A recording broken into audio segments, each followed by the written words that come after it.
kadang suka membingungkan gitu.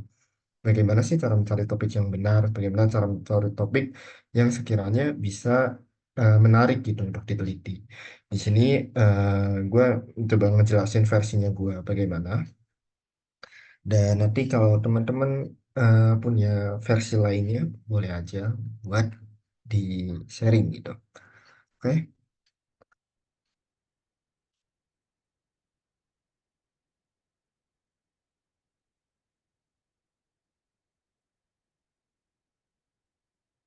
Oke. Oke, jadinya kita akan membahas mengenai how to find research topic buat kegiatan penelitian inti atau peneliti dalam fase prapenelitian ini. Mana mungkin buat introduction-nya tadi teman-teman bingung gitu, bagaimana sih mencari topik yang bagus kayak gimana, bagaimana bisa relate, bagaimana bisa memastikan bahwa topik yang kita cari itu sesuai gitu, itu yang dibutuhkan oleh kehidupan kita. Dan buat gue sendiri, ada satu cara yang coba gue angkat di sini, yaitu dari keresahan. Semua inovasi ataupun produk yang kita kenal itu awalnya berasal dari keresahan. Misalkan contohnya kayak Gojek, semua kan sudah pada tahu ya tentang Gojek, bagaimana dia merevolusi penggunaan ojek dari yang sebelumnya harus kita panggil, harus kita datang dulu ke pangkalan ojek, lalu dia eh, para pendiri Gojek ini memberikan inovasi untuk membuat aplikasi pemesanan ojek lewat HP gitu. Dan kalau mendengar ceritanya Nadim mengenai pembentukan Gojek, keresahan yang muncul dari seorang Nadim adalah dia tidak bisa menemukan ojek di saat dia membutuhkan.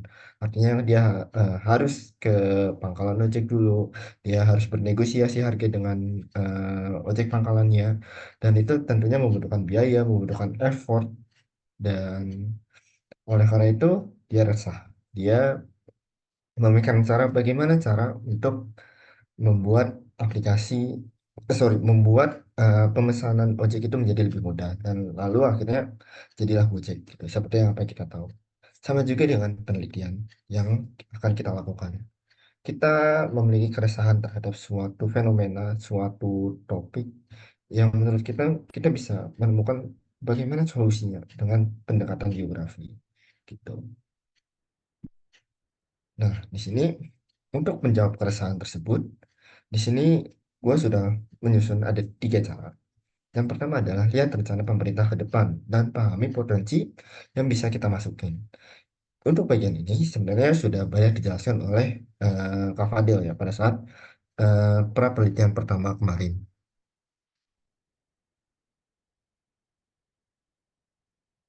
Ya, sudah banyak dijelaskan oleh Kak Fadil sejak pra penelitian yang pertama. Dan di sini gue akan fokus pada 2 hal yang ada di sebelah kanan, yaitu mempelajari topik-topik lomba yang berhasil lolos ke tingkat final, ataupun kita bisa juga melihat dari topik-topik penelitian yang telah dilakukan oleh dosen ataupun yang lagi happening nih saat ini gitu. Dan tentunya dari kedua pilihan itu ada juga opsi yang lebih mudah, yaitu menggunakan judul-judul tugas mata kuliah.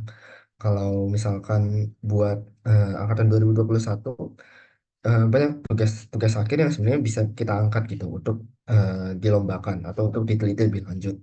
Sedangkan untuk angkatan 2022 atau 2023, tugas-tugas mata kuliah wajib seperti praktikum S3, KKL itu sangat mungkin untuk kita lanjutkan penelitiannya.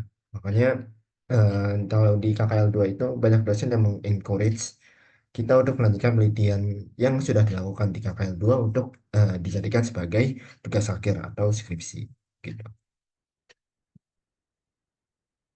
Dan di sini ada salah satu contohnya, gue akan membahas mengenai salah satu jurnal yang gue buat di KKL ini, yakni tentang pemetaan wilayah lawang, rawan longsor di Kecamatan Ponjong di Kabupaten Gunung Kidul, di mana poin intinya dibagi menjadi empat tahapan.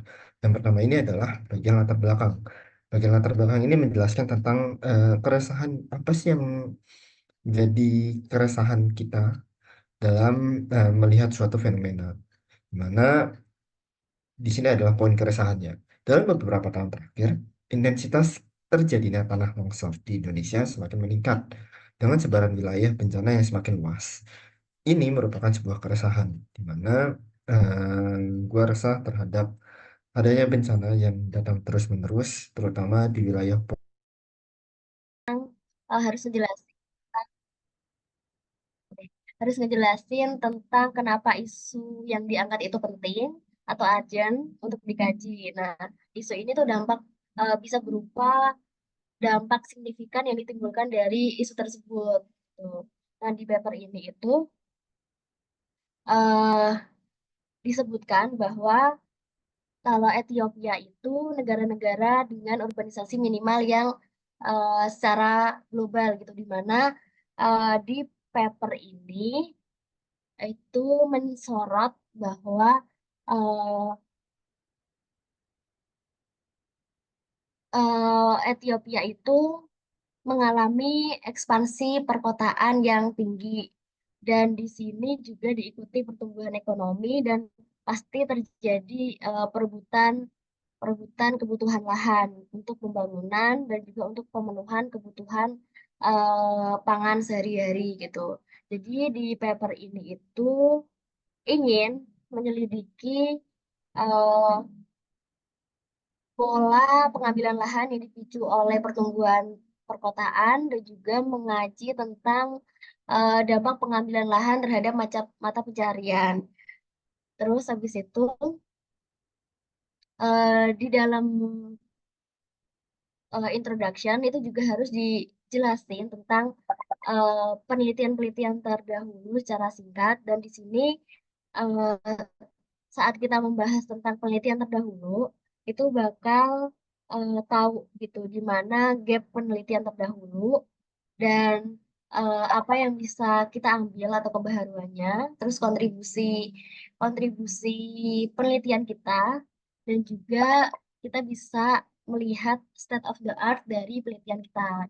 Jadi dari eh, kita itu ngejabarin penelitian-penelitian terdahulu, itu juga kita sekaligus bisa memberikan gambaran gitu tentang gap yang kita ambil dari penelitian-penelitian terdahulu dan juga posisi atau state of the art atau posisi penelitian kita terhadap penelitian-penelitian lain dan juga isu yang kita angkat gitu.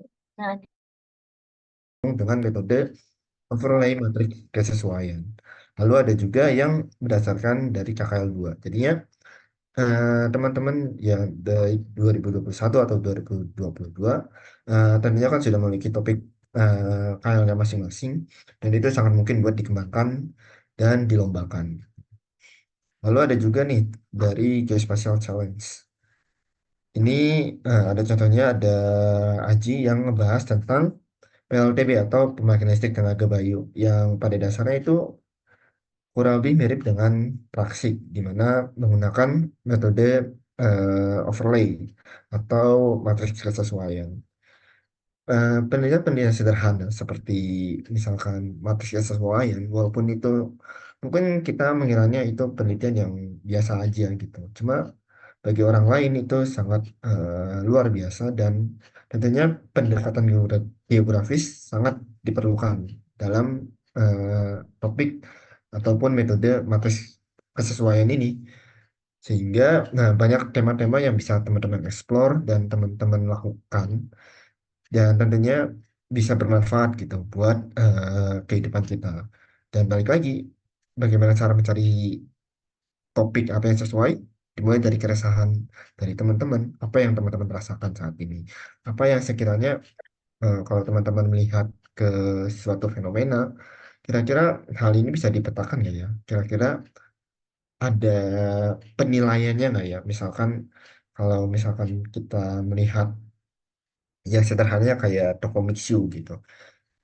Tentu kita juga wondering gitu, kenapa sih jarak mixu itu terlalu dekat? Apakah memang sudah dinilai secara faktor geografis? Apakah atau hanya sekedar yang penting ramai aja, tentu keresahan-keresahan seperti itu bisa kita buktikan secara ilmiah dan bisa menjadi topik lomba yang menarik gitu untuk diteliti. Oke, yang berikutnya selain dari topik KKL atau topik mata kuliah, kita bisa juga lihat nih dari penelitian para dosen gitu. Dan yang paling mudahnya sih kita bisa melihat dari Google Scholar atau Scopus dosen-dosen kita. Di sini gue udah ngelis ya beberapa list Google Scholar sama Scopus buat dosen geografi. Nanti teman-teman bisa buka aja linknya di yang ada di layar. Nanti teman-teman bisa lihat dosen siapa sih yang pengen jadi preferensi atau yang jadi role modelnya. Lalu bisa lihat penelitian-penelitian mereka gitu. Kira-kira apa sih yang sekiranya cocok buat untuk kita teliti gitu. Dan sebenarnya banyak inspirasi yang datang dari para dosen itu dan tentunya kita juga akan lebih mudah gitu kalau misalkan nanti pengen konsultasi, pengen memperdalam lebih lanjut, itu akan sangat mudah bila kita meneliti dari penelitian dosen yang sebelumnya. Ataupun ada cara lainnya kita melihat dari skripsi skripsi geografi gitu. Dan teman-teman bagi yang belum tahu kan kita bisa mengakses skripsi ya buat para kating-kating gitu dengan website Library UI. Lalu kita searching aja buat topik-topik geografi gitu. Itu bisa menjadi sumber penelitian kita yang lainnya juga. Dan ini untuk pencarian lombanya. Buat teman-teman sebenarnya dari HMD sendiri kan sudah ada Gear for Achievement. Itu ada list-list lomba yang sekiranya bisa cocok buat diikutin gitu. Ataupun kalaupun sekiranya belum ada yang cocok yang ada di HMD, teman-teman bisa searching aja media-media partner buat info-info lomba gitu. Ada banyak di sini. Di sini cuma ditampilkan 5, namun yang lainnya banyak banget. Teman-teman bisa scrolling aja satu persatu dan ngelis mana yang sekiranya cocok dengan keresahan tadi. Gitu. Dan di sini terakhir ada sebuah quotes yang menjadi eh, panutan terutama buat gue gitu. Yang intinya adalah kita boleh takut, tapi jangan lupa latihan untuk berani. Kita sering kali takut untuk memulai, cuma ya kalau nggak mulai ya kita akan tetap diam di sini aja gitu. Maka teruslah semangat teman-teman supaya bisa terus berani untuk mencari topik-topik yang menarik gitu. Oke, cukup sekian eh, sharing dari gua. Nanti kalau teman-teman ada yang ingin bertanya ataupun ada yang ingin menambahkan boleh aja. Dan sekarang boleh buat Rama melanjutkan pembahasannya.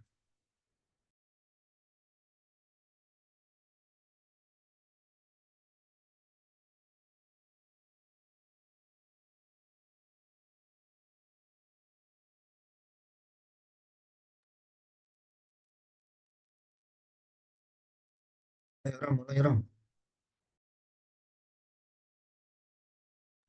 Halo, halo, giliran gue. Saf, boleh buka chat gue nggak yang gue kirim link Canva? Tapi gue nggak detail kayak Arden ya.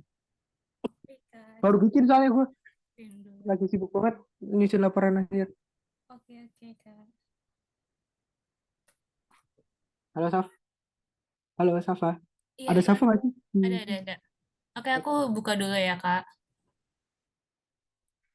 Soalnya gue, ya Mas.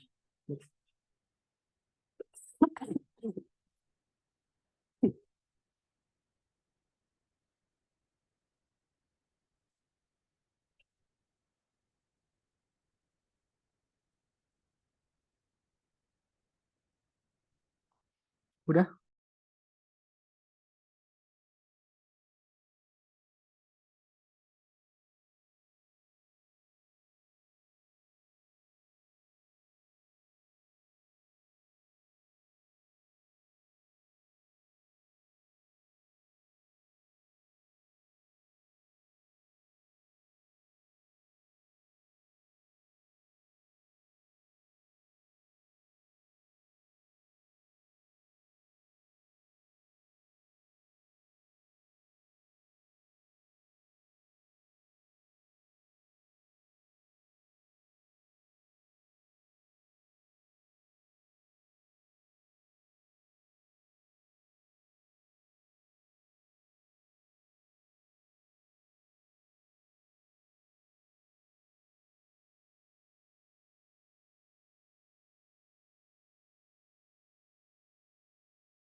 Oke, ini udah kelihatan belum ya share screen-nya? Udah kelihatan. Oke. Oke, kelihatan ya sih? Oke, sebelumnya selamat malam semuanya. Kenalin, aku Muhammad Syarfuddin Ramadhani dari Geografi 21 selaku pemateri malam ini. Oke, next.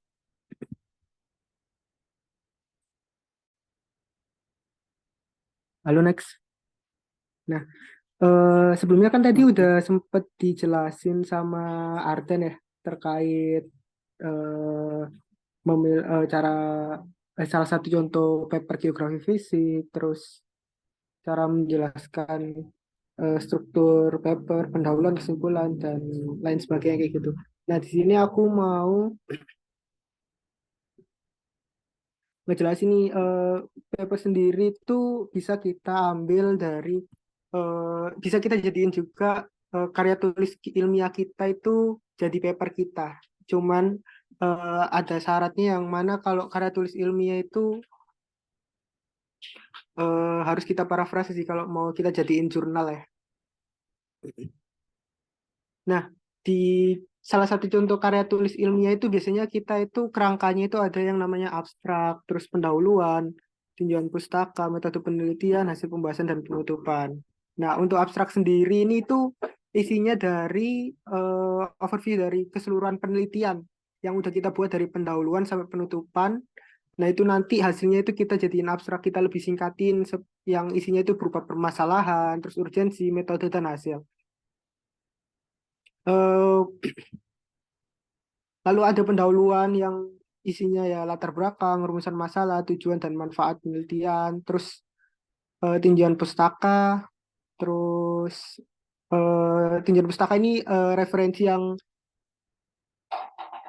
yang harus apa ya kita jadiin bahan bacaan pertama kali saat kita menentukan permasalahan. Misalkan kita udah menentukan permasalahan ini terkait banjir.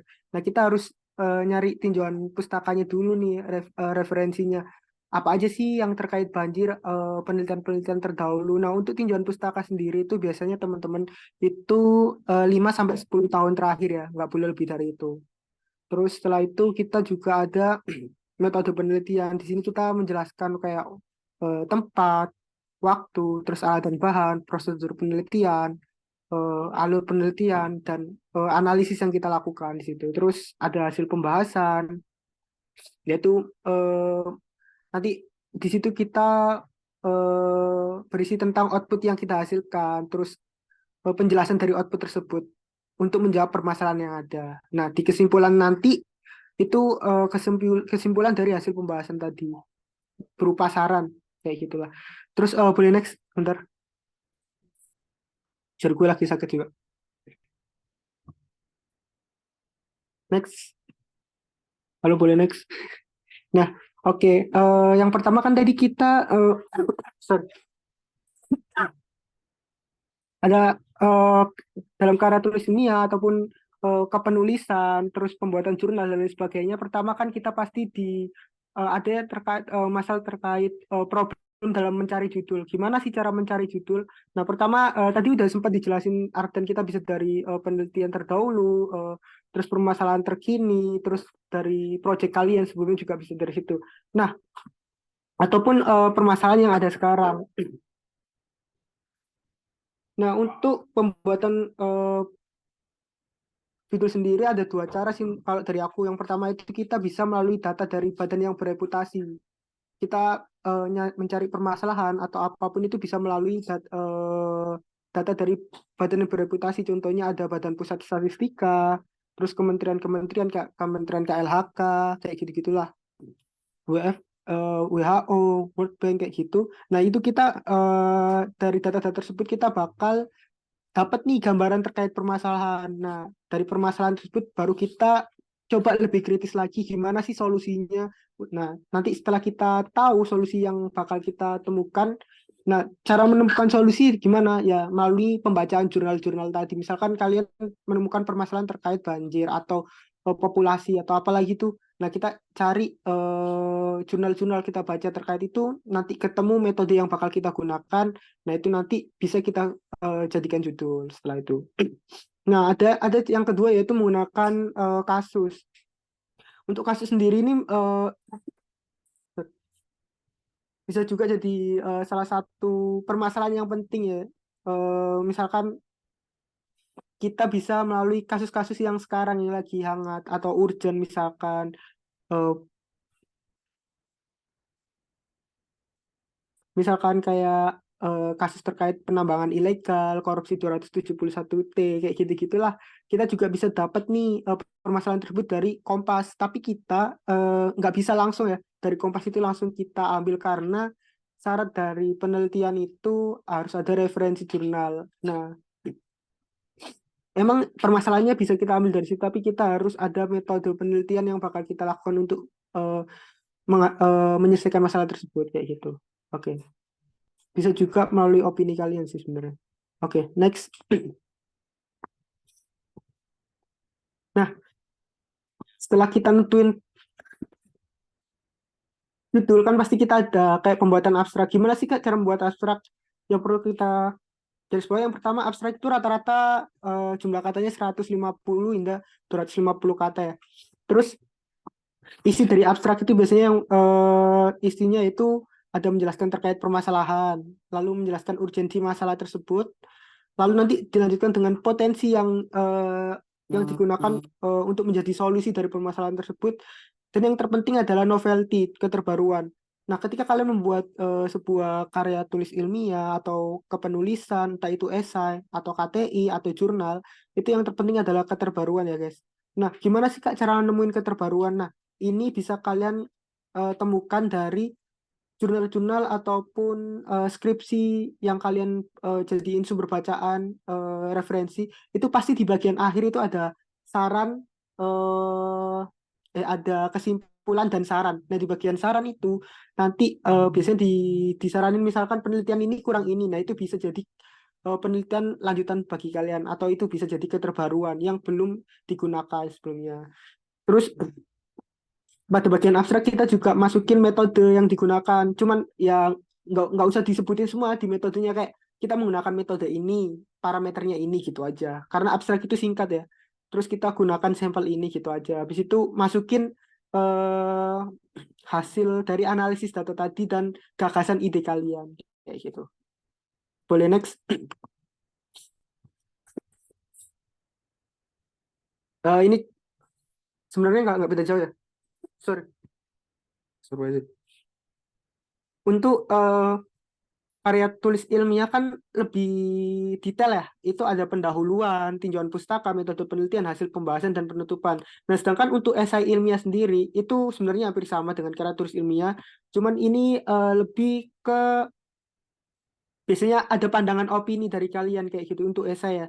Nah, terus esai itu lebih singkat, adalah pendahuluan, isi, dan penutup. Cuman di bagian isi biasanya itu ada dikasih eh, hasil pembahasan kalian ataupun permasalahan dan metode yang akan digunakan nanti untuk esai tersebut kayak gitu.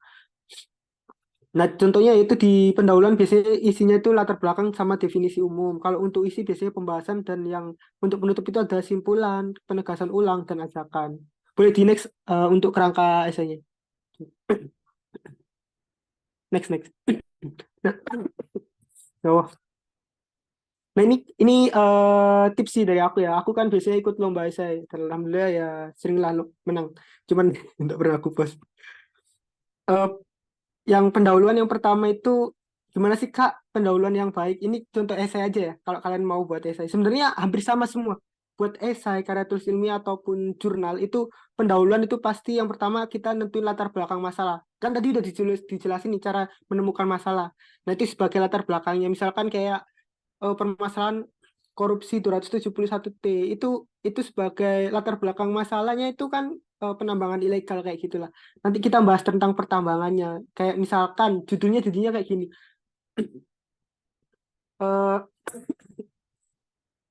Identifikasi pola persebaran tambang ilegal menggunakan citra apa gitu. Misalkan ya. Sebenarnya aku udah buat sih, cuman Itu contoh aja. Terus, nah permasalahannya latar belakangnya itu ya tadi penambangan ilegal yang ada di penambangan timah ilegal yang ada di daerah sini, misalkan dengan ya kayak gitu-gitu kalian jelasin. Terus urgensinya apa sih dari masalah tersebut? Misalkan kerugian, urgensinya itu kerugian dari yang dihasilkan dari permasalahan tersebut. Nah, misalkan kalau nggak ada penambangan ilegal, terus kita tahu untuk lokasi-lokasi tambang yang udah ilegal sesuai IUP, kan kita bisa menanggulangi nih terkait penambangan ilegal. Urgensinya ya kalau kita udah tahu nanti terkait kerugian-kerugian tersebut, entah itu kerugian ekonomi, terus dampaknya terhadap lingkungan itu dapat teratasi. Terus potensi solusinya itu ya melalui tadi yang kita ajukan solusinya, misalkan melalui pemantauan, mulai menggunakan pemetaan dan sebagainya kayak gitu. Itu juga bisa dimasukkan salah satu keterbaruan juga. Terus biasanya di pendahuluan kalian bisa masukin apa ya, harapan untuk pemerintah dan sebagainya kayak gitulah. Biasanya aku kayak gitu ya. Terus di bagian pembahasan itu bisa menjelaskan terkait gagasan kalian nih, apa yang akan dibuat. Terus tinjauan teoritis ini sebenarnya kayak jurnal yang kalian pakai. Makanya sebenarnya untuk esai sama karya tulis ilmiah ataupun jurnal itu sama semua ya. Cuman strukturnya aja yang beda. Tapi sejauh ini isinya sama. Nah, untuk tinjauan teoritis sendiri ya dari referensi jurnal yang kalian baca kayak gitu. Terus cuman bedanya kalau untuk esai sendiri itu kalian harus memasukkan kelebihan dan kelemahan dari gagasan kalian. Terus kalian harus melakukan analisis SWOT. Kita masukin kekuatan dari penelitian kalian, kelemahannya apa, ancamannya apa, peluangnya apa kayak gitu kalian masukin. Terus bagaimana cara implementasi gagasan tersebut kepada lingkungan? Nah, misalkan kalian melakukan eh, identifikasi pola persebaran tambang ilegal nih contohnya. Bagaimana cara kalian melakukan implementasi? Ya dengan cara membuat pemodelan atau pemetaan. Terus setelah itu membuat aplikasi, misalkan aplikasi GE application ataupun web GIS yang nantinya dapat kita implementasikan ke pemerintahan ataupun ke masyarakat sehingga dapat diakses oleh banyak pihak, sehingga pihak yang terkait ataupun berwenang juga dapat ikut berkontribusi dalam penanganan penambangan ilegal tersebut, misalkan kayak gitu. Terus pihak yang mendukung gagasan siapa ya? Tentunya kalian misalkan menggunakan software GIS ya, tentunya Esri, tentunya itu pasti mendukung. Terus data-data yang kalian gunakan misalkan ke penambangan, kita menggunakan data IUP, yaitu dari Kementerian ESDM. Nah, itu juga berfungsi KLHK terkait lingkungan hidup. Itu berarti pihak berwenang itu sangat pihak yang mendukung gagasan tersebut, misalkan. Terus keberlanjutan program. Nah, bedanya sorry, di SS, Bil, benar. Asap rokok lu, Bil. Terus keberlanjutan program atau gagasan. Nah, setelah kalian bedanya esai sama karya tulis ini ataupun jurnal itu biasanya kalian ada bagian diisi itu di bagian akhir keberlanjutan program atau gagasan. Nah, setelah kalian melakukan pemodelan, kalian jelasin nih pemodelan tersebut untuk keberlanjutannya itu ngapain aja nanti setelah dilakukan pemodelan, misalkan melakukan sosialisasi kepada masyarakat dan sebagainya. Itu yang bedanya dari esai sama karya tulis ilmiah ataupun jurnal ya. Sebenarnya kalau jurnal sama karya tulis ilmiah itu sama, cuman jurnal itu lebih singkat menurutku. Bedanya itu. Terus untuk bagian penutup itu ya analisis kesimpulan, sintesis ini kayak kalian lebih kritis aja terkait kesimpulan tersebut, terus saran dan ide lanjutan, hampir sama sih. Next. Nah, selanjutnya gimana sih Kak cara nentuin metode penulisan biar kita itu gampang buat karya tulisnya? Ya, kalau dari aku sendiri sih, aku ada 5 metode sih yang aku saranin, yaitu aku biasanya menggunakan metode STAR, Arial, Tower, atau Grow, atau Smart ya. Sorry. Eh, untuk metode STAR sendiri itu biasanya kan ini kan situation, text, action, and result. Nah, biasanya aku gunain untuk melihat situasi lingkungan, terus tugas yang dibutuhkan, terus ini kan karena ini STAR itu ada aksinya, berarti kita harus melalui aksi, terus apa yang dibutuhkan dari hasil yang telah kita analisis itu biasanya start kayak gitu sih metodenya. Kalau metode RL aku biasanya itu untuk membangun argumen yang akan aku buat itu menggunakan metode RL, terus memberikan alasan yang terkait apa yang aku butuhkan, terus memberikan bukti kan dari argumen reasoning kita reason sama link back, memberikan bukti sama terakhir yaitu umpan balik. Dari bukti yang kita temukan kita lakukan umpan balik gagasan, jadi kita menemukan jawaban-jawaban dari gagasan yang kita temukan kayak gitu. Terus biasanya ada metode yang bisa dilakukan yaitu tower thinking, outline, write, eliminate sama review ya, yaitu dengan cara kita melihat tujuan dulu nih, bisa bisa dari situ tujuan penulisan kita buat apa nih, terus oh ternyata untuk menyelesaikan keadaan ini. Nah, terus kita membuat eliminasi, kita membuat list lah untuk memberikan pilihan apa yang bisa kita lakukan.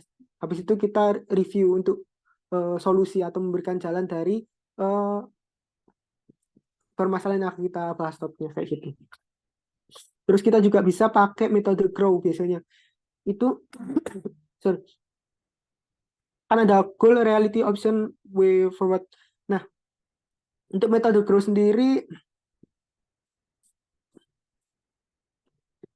ya sebenarnya nggak beda jauh sama metode tower sih kalau menurut aku ya. Cuman kalau metode tower kan kita lihat dari permasalahan yang ada dulu. Sedangkan kalau metode grow kita lihat dari tujuan kita, goalnya. Terus bisa juga kita pakai metode smart, yaitu kita buat gagasan tersebut tapi lebih spesifik dulu. Kita rundingin satu kelompok. Terus kita lakukan dengan cara terukur. Terus biasanya metode ini itu mempertimbangin yang penting itu realitas yang bisa dilakukan karena realitik ya. Misalkan kondisi di lapangan yang realitanya kayak gitu sih sebenarnya. Terus biasanya kalau smart city aku pakai tenggat waktu ya. Misalkan kita nganu penelitian itu ada dari rentang tahun ini sampai tahun ini. Biasanya kayak gitu.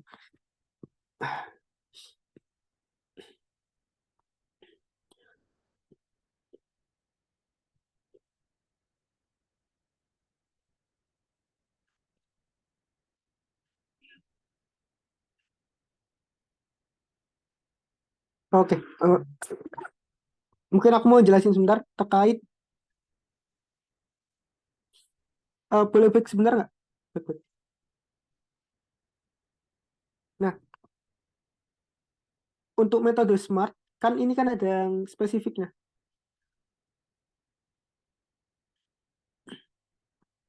Gimana sih cara biar lebih spesifik? Kalau aku sih ya waktu itu biasanya kita misalkan pakai piramida terbalik sih. Biar gimana ya jelasinnya ya? Aku juga bingung lagi. Kita harus tahu ini objeknya apa sama hasil yang kita eh, objek sama dampak yang bakal dihasilkan biar lebih spesifik kayak gitu sih. Terus untuk yang bagian eh stable-nya itu biasanya kan karena biar bisa diterima sama kita ya, itu biasanya kita cari yang caranya itu dengan jurnal ataupun dari hukum. Misalkan kalau itu terkait hukum atau apa ya metode penelitiannya. Jadi kita nggak boleh, kita harus penelitiannya dapat diterima terus tidak melanggar norma ataupun hukum kayak gitu biasanya. Terus dengan dengan nambahkan stakeholder sebagai pendukung dari gagasan kayak gitu. Next aja deh. Next. Ntar aja kalau ada yang nanya. Next. Oh ya, sebelumnya tadi ada referensi jurnalis. Back. Sorry. Nah, sebelumnya ada ini kalau kalian mari mencari referensi jurnal internasional juga bisa lewat link berikut ya. Jurnal internasional yang bereputasi. Biasanya aku juga lihat situ. Tapi kalau pengen mudah ya lewat Google Scholar ya. Kalian tinggal masukin tahun sama kata kunci yang ingin kalian cari kayak gitu. Next. Nah, ini contoh lomba. Tadi Ardan juga udah ngasih contoh beberapa contoh judul lomba sih sebenarnya. Ya kayak gitulah. Oke, thank you. Itu aja sih sebenarnya. Tapi kalau ada yang mau ditanyain lagi, boleh banget.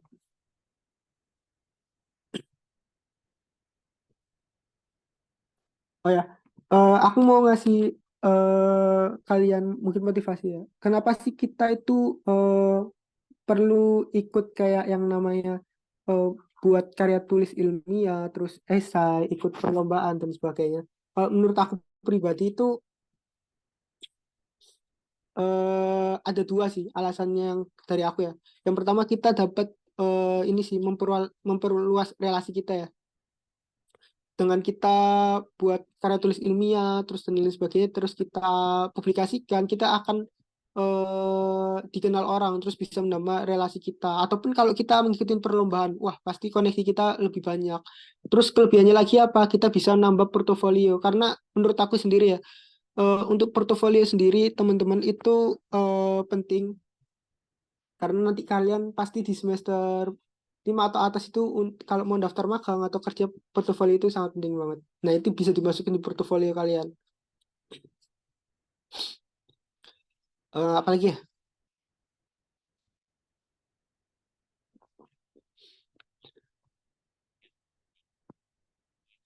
Mungkin itu aja sih dari aku. Next next. Terima kasih.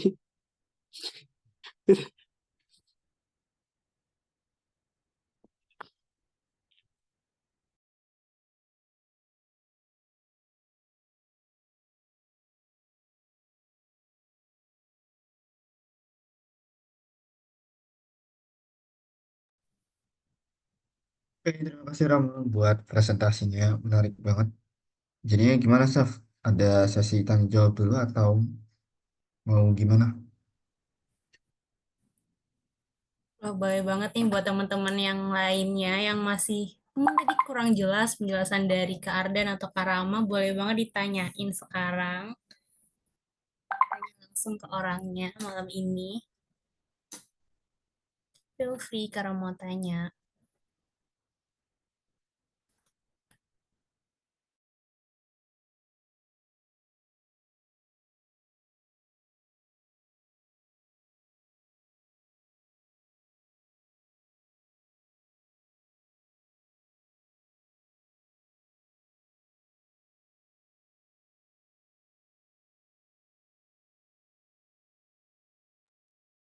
Guys, ada yang mau bertanya tidak?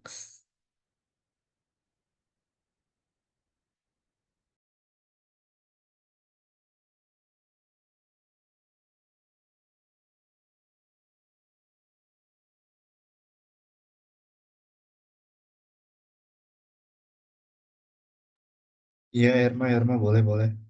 Kenapa, Irma?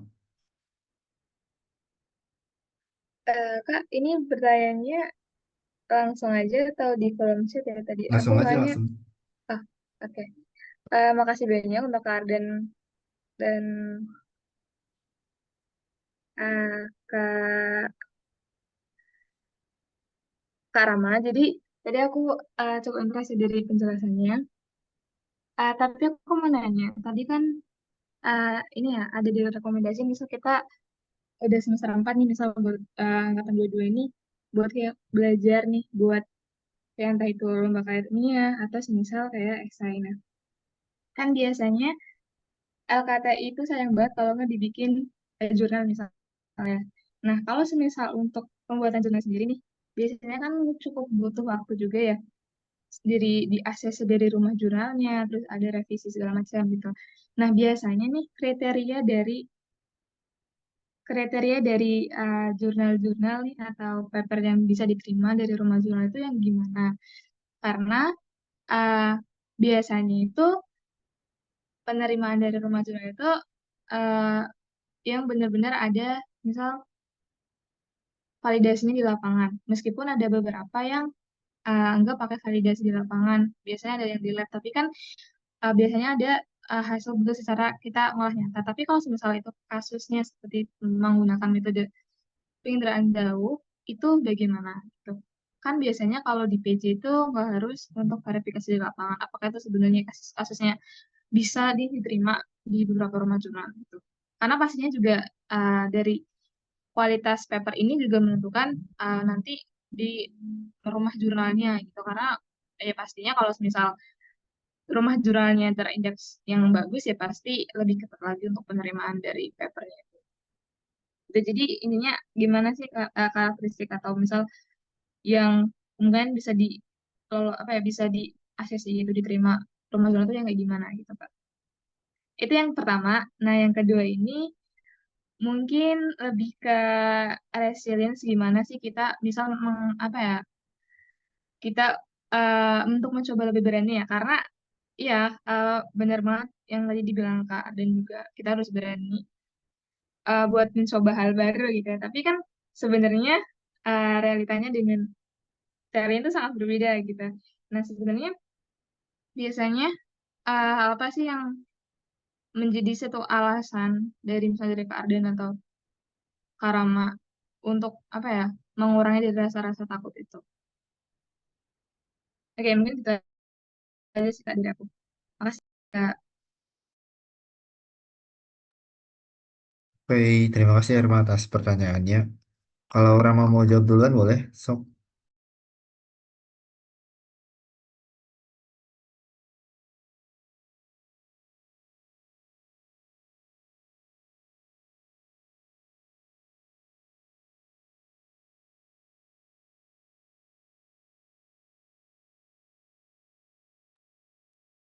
Mau coba jawab dulu nggak Rama apa gua dulu?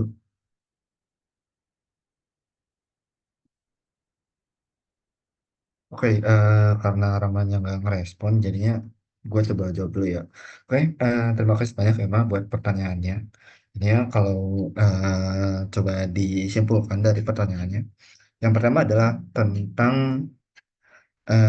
kira-kira berapa lama ya prosesnya ya? Berapa lama prosesnya dari submit jurnal sampai terbit. Terus bagaimana buat validasi di kalau pakai metode PJ gitu. Sedangkan yang pertanyaan kedua adalah tentang bagaimana cara untuk lebih berani gitu. Oke, nah jadi gue akan coba jawab dulu yang pertama. Bentar. Buat yang pertama mengenai berapa lama jaraknya antara suatu jurnal itu disubmit sampai diterima itu berbeda-beda tergantung kepada jurnal mana yang kita mau submit. Biasanya sih ya sebenarnya nggak tentu ya. Terkadang ada yang bisa 6 bulan, kadang ada yang bisa setahun gitu. Kalau nggak salah di jurnalnya MGI, Majalah Geografi Indonesia, jurnal keluarannya Geografi UGM, itu sempat ngeluarin statistiknya buat acceptance jurnalnya itu range-nya itu kurang lebih sekitar 6 sampai 9 bulan dari awal disubmit sampai terbit. Dan di sini gue juga ada contoh dari angkatan 2021 yang udah nerbitin jurnal dan dia ngebahas tentang KKL. Ini ada contohnya. Oke, ini adalah papernya Fitra, di mana dia ngebahas tentang value chain dari cabai di Gunung Kidul. Dia eh, paper yang dia terbitin ini berasal dari KL ya, dari tugas KL, lalu dikembangkan sama Buit sebagai dosen KL-nya, dikembangkan lebih jauh dan akhirnya terbit di jurnal Cikelitro gitu. Memang kalau dilihat range-nya di sini bisa dilihat ya, jadinya pertama kali submit itu di bulan Oktober tahun lalu dan dipublish di bulan April tahun ini. Jadinya emang baru banget dipublish. Dan kalau dilihat range-nya ini di sekitar 7 bulan dari awal disubmit sampai dipublish gitu.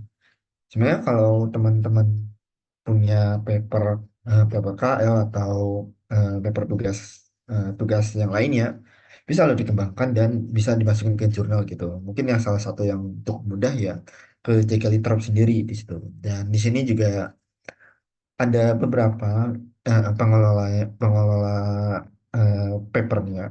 pengelola jurnalnya, sorry, ada Ega di situ sebagai orang yang salah satu editor di JG Litrop, juga kemarin pemateri eh, peneliti kita yang pertama, Kak Fadil itu juga salah satu editor di JG Litrop juga.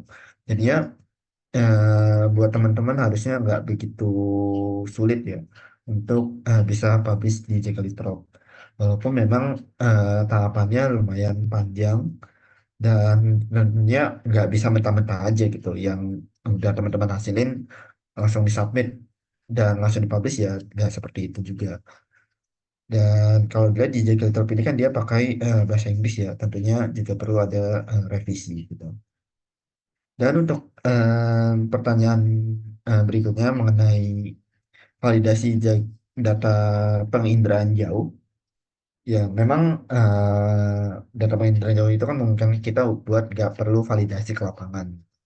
Cuma kan kalau kata Mbak Sita itu, PJ itu merupakan teknologi yang sangat membantu kita. Cuma kita jangan terlalu rely on PJ gitu. Kita jangan menganggap bahwa teknologi penginderaan jauh itu adalah teknologi yang sempurna, teknologi yang paten banget, sehingga masih perlu ada uji-uji lainnya. Dan kira-kira apa sih yang teman-teman bisa lakuin gitu buat menguji data PJ? Ya, salah satunya adalah lewat uji statistik gitu. Bisa lewat sebenarnya tergantung jenis data teman-teman ya. Kira-kira butuh eh, apa namanya uji statistik yang seperti apa gitu. Dan dari situ kan kita bisa lihat mengenai uji akurasinya, lalu lihat regresinya, dan apa korelasinya, eh, hubungannya antara variabel dan variabel lainnya. Sehingga dari situ itu merupakan salah satu eh, cara untuk kita bisa mengilmiahkan hasil penelitian eh, dalam penginderaan jauh walaupun nggak turun ke lapangan. Dan untuk yang terakhir mengenai bagaimana cara kita untuk lebih berani. Di sini gue mau rekomendasikan salah satu tulisan. Ini masih sign up. Ya, ini uh, gue share aja di chat box ya. Teman-teman kalau ada waktu luang boleh buka. Ini sebuah tulisan dari bentar deh. Sebentar ya.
Intinya di sini ada sebuah tulisan ya dari Gibran Huzaifah Amsi Al-Farisi.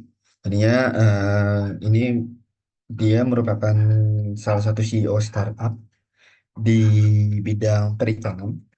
Tadinya inti dari eh, tulisan ini adalah bagaimana cara kita bisa mengambil resiko dengan segala kemungkinan yang ada. Jadinya mungkin teman-teman ngerasain gitu, kalau kita mengambil resiko, tentunya kan kita harus pikir konsekuensi dari resiko itu apa.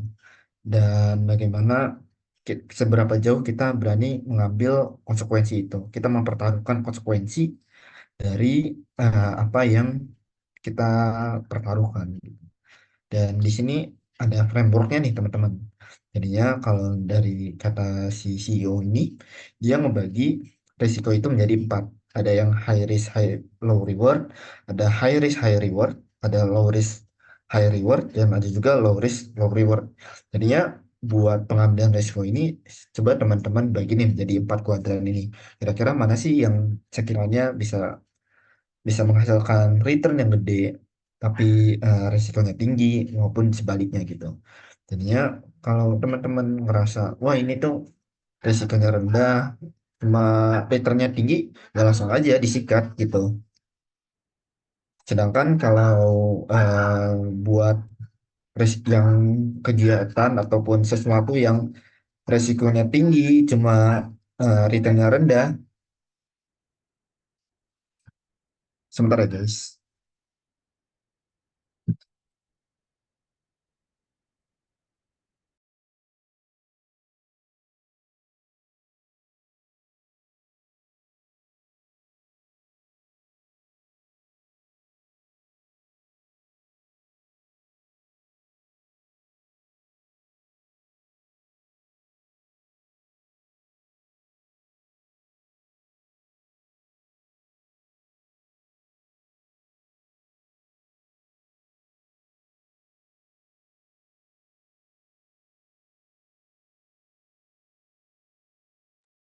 Oke, jadinya intinya kita ngebagi risiko itu menjadi 4 dan teman-teman sendiri yang menilai apakah risiko itu high, apakah bisa menghasilkan eh, return atau reward yang tinggi ataupun yang rendah, itu semua teman-teman yang menentukan. Cuma kalau teman-teman mengambil risiko yang tinggi dengan return yang tinggi, make sure buat bikin framework atau susunannya gitu. Susunan tata cara supaya bisa reach ke goals apa yang kita ingin capai gitu. Biar manageable lah bahasanya. Mungkin dari gua itu dulu aja. Coba kalau dari Rama mungkin ada tambahan.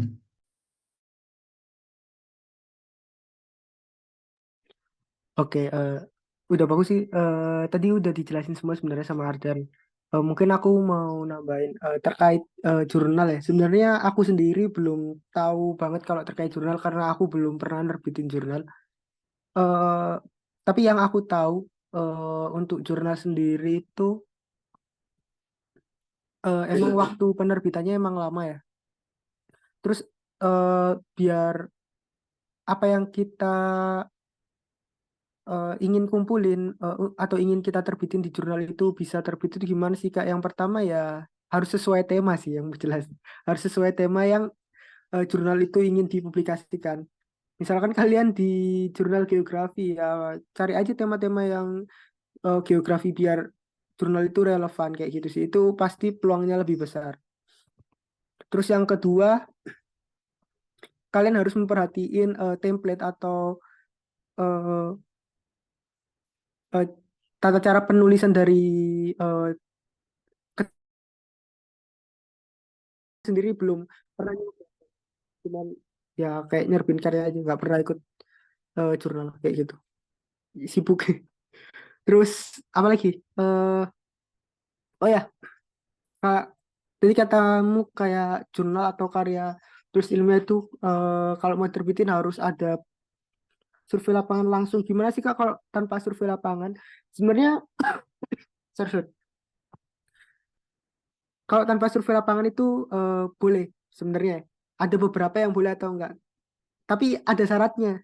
Kalau kalian mau tanpa survei lapangan, kalian bisa gunain data yang dari referensi pemerintah. Misalkan dari kementerian, eh, dari data BPS, dari data kementerian, kayak gitu-gitulah.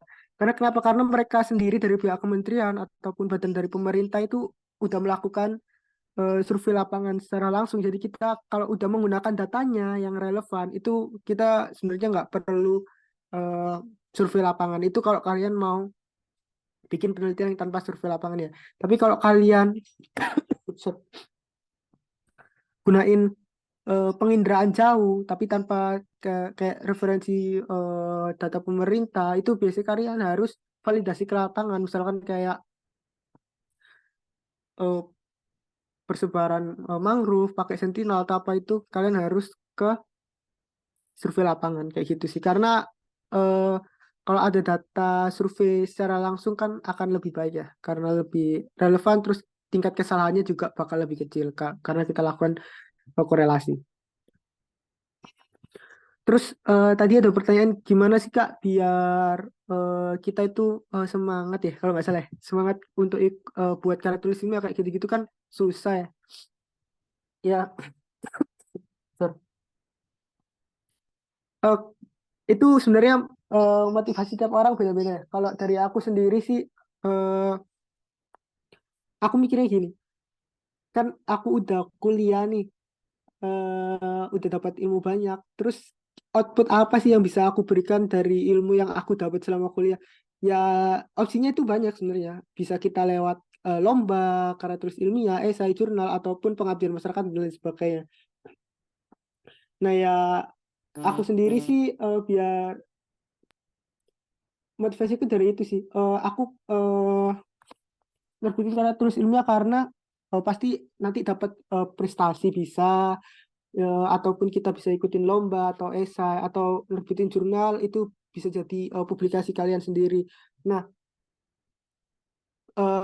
kalau kalian kesusahan itu ada solusi. Kalau dari aku biasanya aku bikin 3P ya kalau buat sesuatu.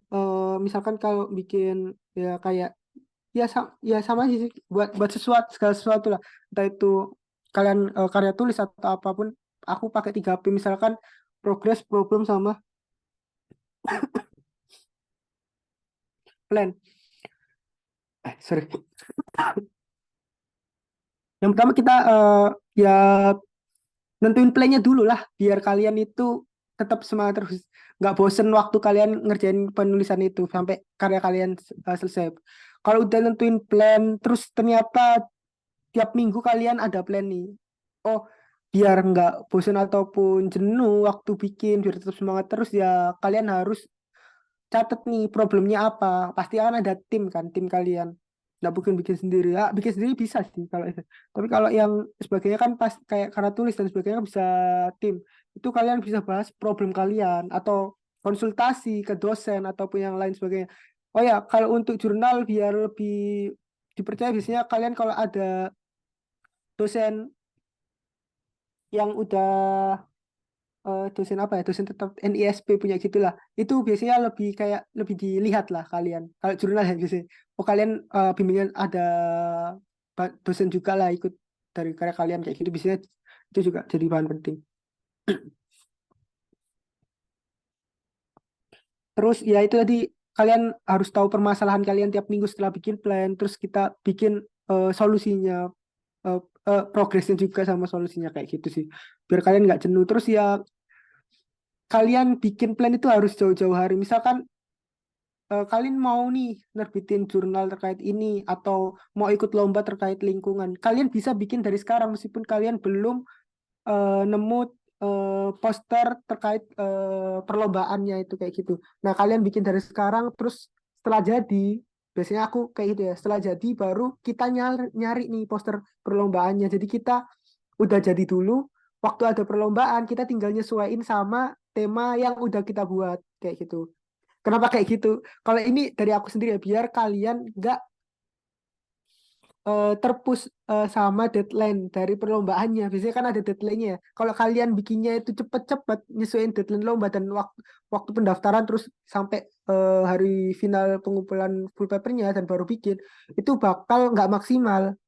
Karena nanti eh, hasil referensi kalian itu cuma sedikit, terus kalian membaca segala sesuatunya itu kayak cepet-cepet, nggak fokus kayak gitu. Kayak dari aku sih gitu ya. Terus biar nggak jenuh ya, apa ya, sering ketemu sih sama tim kalian, misalkan satu tim kelompok atau apa, sering ketemu ngajak ngopi bareng atau gimana biar nggak jenuh. Terus ya pasti nanti di situ pasti nemu insight-insight baru atau eh, hal-hal kritis apa lah setelah kalian ketemu, pasti kayak gitu. Dari aku kayak gitu sih. Terima kasih. Kalau ada yang belum kejawab, tanya lagi aja. Gue, thank you.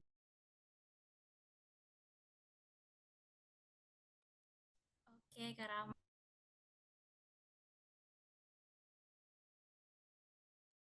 Mute, Saf, di mute.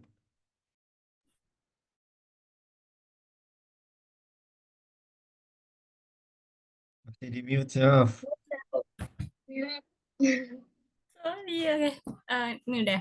Sebenarnya makasih banyak buat Kak Rama dan Kak Adan yang udah jawab pertanyaan dari Erma. Gimana Erma udah kejawab tadi pertanyaannya?